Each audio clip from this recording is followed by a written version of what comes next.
Hello there, nice to see you. Tonight's top story, a migrant worker who came to South Yorkshire to help solve the staffing crisis in the care industry has told the BBC she faced abuse and worked long hours with little pay. Sophia, which is not her real name, came from Zimbabwe on a health and care worker visa. Now, these visas were introduced by the government 3 years ago. Now she's one of over 4,000 migrant care workers left unemployed since 2023 after sponsorships for those visas were revoked following a crackdown on abuse and exploitation in Yorkshire. Just 71 people have been placed in new care roles through the recruitment project in place to help them. Our investigations reporter Stephanie Miskin has tonight's top story. Sophia moved to South Yorkshire 2 years ago to help care for some of the most vulnerable and elderly people in our region. For that company I worked for, the way they treated me, I didn't expect that. Sophia says she faced abuse, working long hours for little pay, but she felt trapped because her visa was sponsored by her employer as part of a government scheme to bring more care workers to the UK to fill the huge number of social care vacancies. The biggest threat of everything that made people to be quiet, I think it was just like, we'll just take away our certificate of sponsorship and then you can go back to Africa. You have sacrificed everything to come here so that you can start a new life. So you are supposed to be quiet. So we had to suffer there in silence.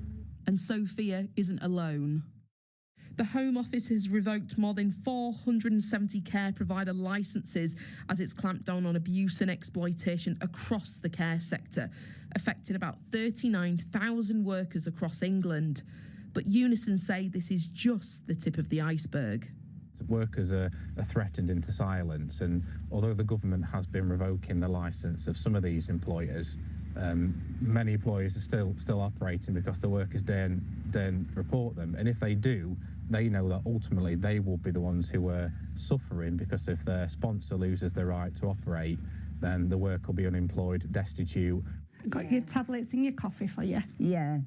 With an ageing population, the 170,000 care workers in Yorkshire are seen to be a lifeline for people like Elaine. She depends on home care visits 3 times a day after suffering a stroke and the death of her husband. I can't make my own dinners and drinks and anything, so I do rely on the angels.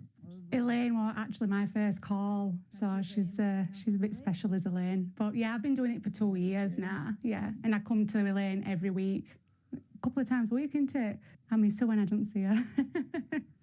With about 12,500 care sector vacancies in the Yorkshire region, one care company has chosen to do things differently.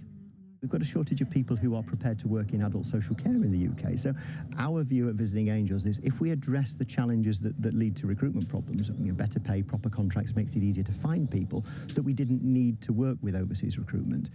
Sophia now has a new job after the care company she worked for terminated her contract, but she still fears for other migrant workers. When you look at how Britain is, when you're in Africa, you would think that there is a law that can protect people from what is happening here. The abuse and everything, it's difficult. Stephanie Miskin, BBC Look North.